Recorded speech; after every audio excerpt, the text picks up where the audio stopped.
Bonjour à tous, c'est Pascal. Je suis contente de vous retrouver pour une nouvelle recette. Aujourd'hui, je vous propose une recette de base, la pâte brisée. Alors, comment faire une délicieuse pâte à tarte fait maison pour des tartes sucrées ou salées? Pendant la saison d'été, c'est très agréable de déguster de délicieuses tartes avec les légumes tels que les courgettes ou les tomates, ou des tartes de fruits, pêches, abricots, etc. Bref, avec tous les légumes et fruits de l'été. Alors voyons pas à pas comment faire la pâte brisée avec un robot. Voici les ingrédients que vous retrouverez dans la description ainsi que tous les conseils pour réussir à coup sûr vos pâtes brisées. 250 g de farine T55, 75 g de beurre mou coupé en morceaux, une pincée de sel, 5 centilitres d'eau et une cuillère à café de sucre si c'est pour une tarte sucrée. Donc on va utiliser un robot pâtissier. Donc moi je vais utiliser ce robot qui est un très vieux robot et qui a une lame en S.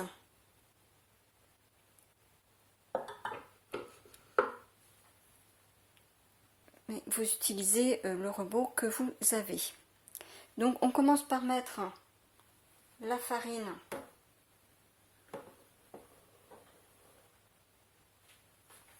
qu'on va répartir de chaque côté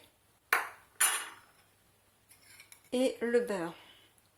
Alors le beurre, il faut qu'il soit très mou, coupé en morceaux. On ajoute également une petite pincée de sel et une cuillère à café de sucre si c'est pour une tarte sucrée. Donc maintenant on va mixer à vitesse lente. Alors si vous avez une touche Impulse sur votre robot, vous pouvez utiliser cette touche là, cette fonction. Il ne faut pas trop mixer car autrement la pâte sera cassante. Donc je vous couperai le son au montage comme d'habitude.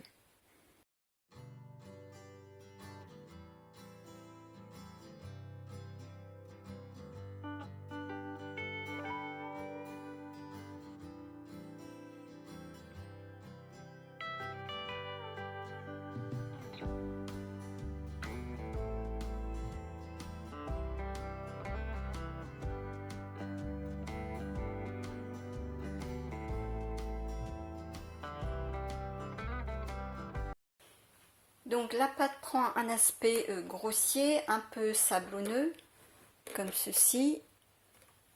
Le beurre et la farine se sont un peu mélangés. Alors maintenant, on va ajouter l'eau petit à petit et mélanger de nouveau.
Voilà, donc la pâte commence à se former, comme ceci. Et donc maintenant, je vais transvaser dans un saladier. Donc on obtient une pâte comme ceci. Et maintenant, je vais, avec mes mains bien propres, former une boule.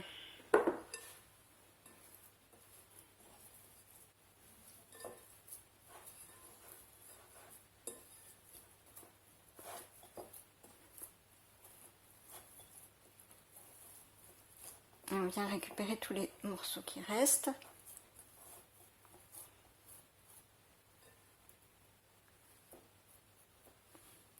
Alors si c'est trop mou, eh bien on peut rajouter un petit peu de farine, et au contraire si c'est un peu trop sec, on rajoute un tout petit peu d'eau.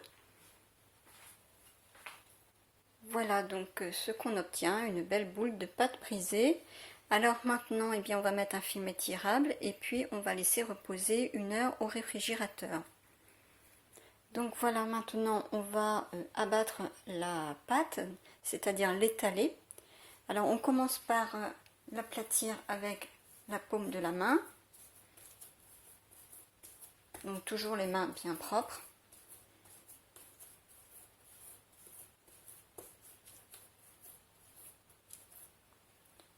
Puis on va prendre le rouleau.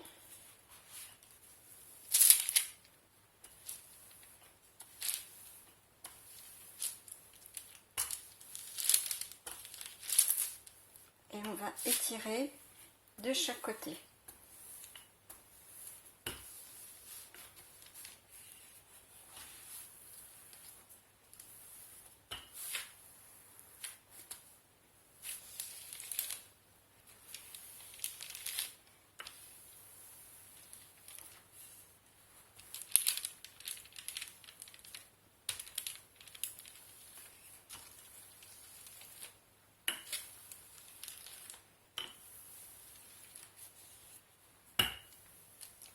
Donc on étire de chaque côté uniformément jusqu'à ce qu'on ait la forme du moule. Voilà, donc c'est à peu près la taille. Je vais tirer un petit peu encore de ce côté et ça devrait être bon. Donc maintenant on va mettre la pâte dans le moule. Donc soit avec le papier sulfurisé, soit vous chemisez le moule avec un peu de beurre ou d'huile et un peu de farine. Donc, comme ceci, on va soulever, hop, on met dans le moule.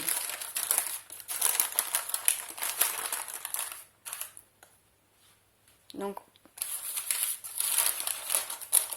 on abaisse la pâte.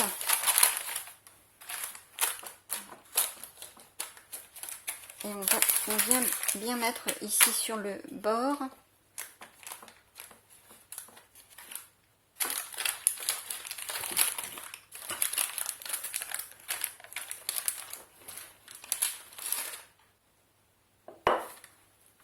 Donc pour éliminer le surplus.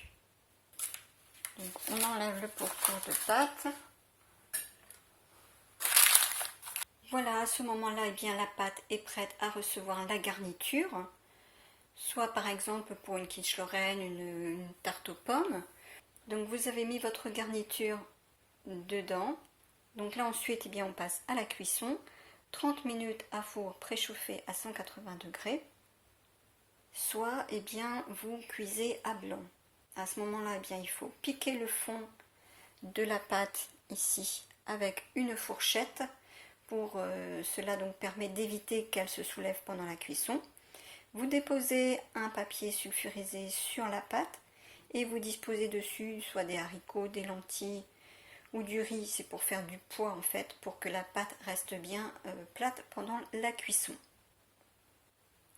Je vous mettrai à suivre en fin de vidéo ma recette de quiche Lorraine et aussi une tarte au chocolat et noix de coco que j'ai fait il y a quelques semaines. Vous les retrouverez aussi dans la description avec un lien direct vers la vidéo en question. Et si vous souhaitez des recettes pour l'été, eh bien je vous invite à faire un petit tour dans les playlists recettes salées et la playlist recettes sucrées. J'espère que cette vidéo vous aura plu, vous sera utile, et si c'est le cas, bien merci de mettre un petit pouce bleu. J'espère que ces conseils vous seront utiles pour réaliser de très bonnes tartes. Alors n'hésitez pas à me faire vos retours d'expérience en commentaire. Si vous pensez que cette recette peut être utile à une personne de votre entourage, eh bien n'hésitez pas à partager. Merci également pour vos likes. On se retrouve donc très vite pour une autre recette. Ce sera une recette de salade froide de pâtes. À très bientôt.